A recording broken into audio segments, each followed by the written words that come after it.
오늘 이야기의 주인공들은 팔로스 베르데스의 자이언트 스페이스 브레인과 프레스노 나이트 크롤러의 파생종으로 여겨지는 걷는 오징어로 알려져 있습니다.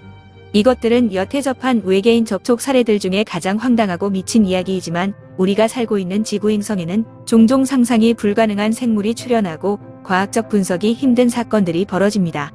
1971년 8월 17일 캘리포니아주 팔로스 베르데스에 거주하고 있던 20대 후반 존 호지스와 피터 로드리게스는 근처 친구의 집에서 놀다가 새벽 2시경에 자신들의 집으로 가기 위해 존 호지스가 소유한 차량에 탔습니다.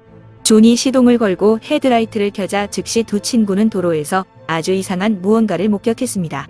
그것들은 인간의 뇌와 동일하게 생긴 파란색의 커다란 뇌였는데 이로 인해 사람들은 이 사건을 팔로스 베르데스의 파란 우주뇌라고 부르게 되었습니다.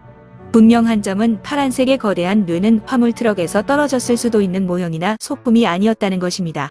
뇌의 표면에서는 증기를 내뿜고 있었고 둘 중에 하나는 크기가 훨씬 커서 인간의 몸통과 비슷했는데 각 뇌의 전투엽 중앙에는 외눈박이 괴물인 사이클롭스와 같이 한 개의 눈이 박혀 있었으며 빨간색이었습니다. 황당했던 존과 피터는 아무 말도 없이 차 앞쪽에 놓여있던 그것들을 잠시 응시했습니다. 그러나 으스스한 기분이 든 존은 캄캄한 새벽에 헤드라이트 불빛에 비치고 있던 커다란 뇌를 조사하는 것보다는 그냥 가는 것이 낫겠다고 결정했고 가속 페달을 밟아 속력을 내면서 그것들을 지나쳤습니다. 두 친구는 서로 가까이 살았고 존은 먼저 피터를 자기 집에 내려준 다음에 자신의 집으로 갔습니다. 원래는 존이 피터를 먼저 내려준 후로 자기 집까지 10여 분 정도가 소요되어야 정상이었습니다. 그러나 존이 자신의 집에 들어서면서 시간을 보니 4시 30분이었습니다. 존과 피터가 두 개의 거대한 파란 브레인을 본 뒤로 집에 돌아오기까지 무려 2시간 이상이 걸린 것입니다.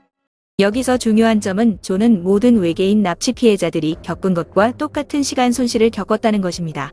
그날 일어난 일을 그냥 잊어버리고 살기에는 존의 호기심이 허락하지 않았기 때문에 존은 5년 후인 1976년의 최면 회기를 통해 기억을 되돌려 보기로 했습니다. 존이 최면에 들어가자 그는 당시 상황을 기억하기 시작했습니다. 존이 말한 첫 마디는 두 개의 브레인들 중에 더 큰 브레인이 자신에게 텔레파시를 통해 교신했다는 것입니다. 큰 브레인은 존에게 자신을 이해하는 시간을 가져보세요. 당신이 필요할 때가 다가오고 있습니다. 당신은 우리가 다시 만날 때까지 이 사건을 기억하지 못할 것입니다. 라고 말했습니다. 1971년 그날 존은 두 개의 브레인을 지나쳐 운전한 다음 피터를 자기 집에 내려주었고 자신의 집에 도착해 보니 스페이스 브레인들이 밖에서 기다리고 있는 것을 보고 경악했는데 존은 곧 의식을 잃었습니다. 얼마의 시간이 지났는지 몰랐지만 존은 자신이 통제실이라고 표현한 곳에서 의식을 되찾았습니다.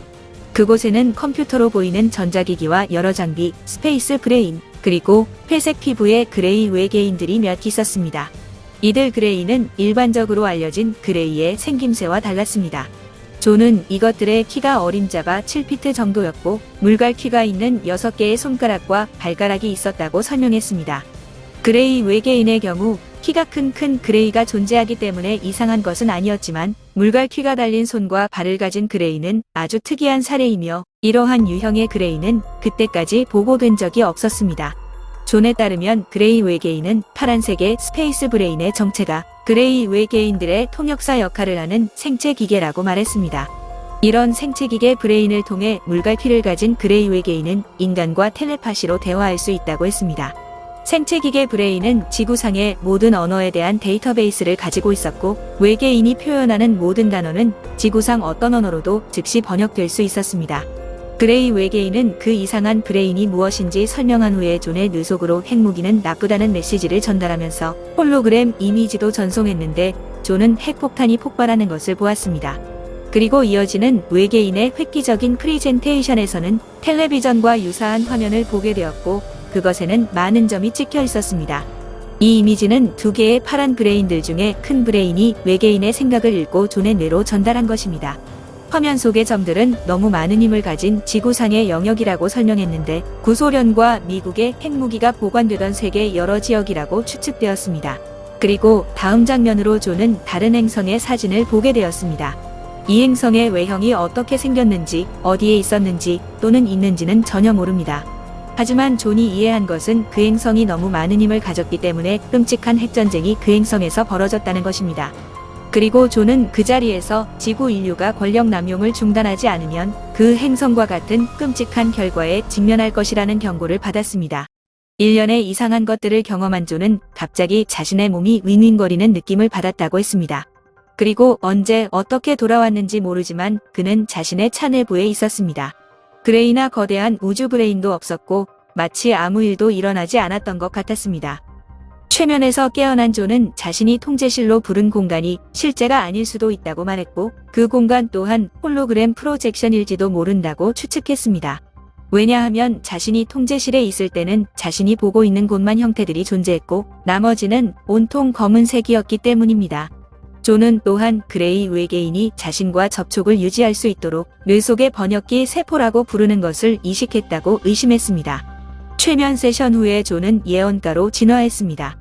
존에 따르면 외계인은 1983년도 어느 시점에 중동에서 대규모 전쟁이 발발할 것이며 유럽으로 빠르게 확산되어 원자무기 사용으로 이어질 것이라고 텔레파시로 그에게 말했다고 했습니다. 그러나 이러한 예언은 실현되지 않았습니다. 1983년은 지나간 지 오래되었고 피터와 존이 아직 생존해 있는지도 모르겠습니다.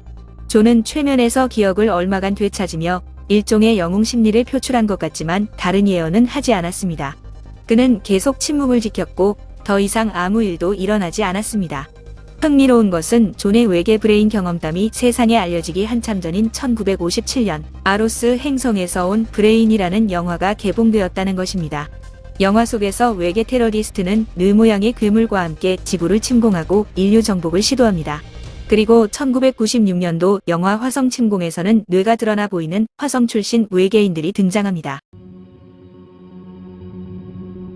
2014년 12월 18일 미국 오하이오주 힐스보로의 하이랜드 카운티 프레스는 UFO 조사관 론 맥글론이 작성한 기이한 이족 보행 생물에 대한 보고서에 관한 기사를 발표했습니다. 기사의 내용은 자기 집 근처에서 운전하던 한 부부가 지금까지 보고된 정체불명의 생물들 중 해부학적으로 설명할 수 없는 가장 이상한 생물체 하나와 정면 충돌할 뻔했다는 사건입니다. 문제의 사건은 같은 해 12월 12일 금요일에 미국 오하이오주 카멜에서 자신의 아내를 태우고 집으로 운전해 오고 있던 59세의 전직 해병에게 발생했습니다. 부부는 당시 포트힐 지역에 주택을 구입해서 거주하기 시작했는데 그곳에서 약 30일을 거주한 후 갑자기 자신의 앞마당에 눈과 강추위가 몰아치던 겨울에도 신선한 녹색을 유지하는 완벽한 원형태의 구역이 생겼다는 것을 알아차렸습니다. 그 원내부에는 눈도 내리지 않았는데 이런 이상한 현상이 부부에게 발생한 이상한 생물과의 조우 같은 변칙적 사건과 관련이 있는지 여부는 추측의 문제입니다. 부부는 자신들의 집이 위치한 포트힐 로드로 연결되는 카멜 로드를 달리고 있었고 카멜 교회 옆 커브를 돈 후에 계속 도로를 따라 운전하던 순간 차량 전면에서 오징어같이 생긴 외계인이 길을 가로질러 달려와 숲속으로 사라지는 장면을 목격했고 자신들의 차로 그 생물을 거의 칠 뻔했습니다. 그 생물의 키는 어림잡아 7피트가 조금 넘어 보였고 양쪽 팔은 없었으며 근육질의 길고 가느다란 다리와 작은 머리를 가지고 있었습니다. 이것의 특징은 도로 아스팔트의 회색빛 피부를 가지고 무릎이 뒤로 구부러진 상태로 앞으로 몸을 기울여 뛰고 있었다는 점입니다. 해병의 아내는 집에 도착한 후로 남편에게 괴생물을 그려보라고 이야기했고 이것이 바로 남편이 그린 스케치입니다. 괴생물과의 조우가 지역신문에 알려진 후로 사람들은 이것을 카멜에 걷는 오징어라고 부르기 시작했습니다. 그러나 야생생물학자 커트 브로즈는 부부가 실제로 본 것이 가끔 특이하게 뒷다리로 걷는 흰 꼬리 사슴이었다고 주장했습니다. 하지만 노련한 전직 해병의 날카로운 눈으로 사슴과 괴생물을 구별하지 못할 가능성은 없었습니다. 사람들은 카멜에 걷는 오징어가 캘리포니아 프레스노의 나이트 크롤러와 요세미티 국립공원에서 촬영된 괴생물과 이상하게 닮았다는 사실을 지적했습니다. 프레스노 에일리언으로도 알려진 프레스노 나이트 크롤러는 캘리포니아 프레스노와 요세미티 국립공원에 등장한 괴생물체입니다. 프레스노 나이트 크롤러는 카멜에 걷는 오징어에 비해 상대적으로 키가 작은 생물로 보이며 매우 짧은 상체를 가지고 있기 때문에 대부분의 신체가 다리로 구성되어 있습니다. 이것을 처음 목격한 사람은 2007년 캘리포니아 프레스노에 살고 있던 호세라는 중년의 남성입니다.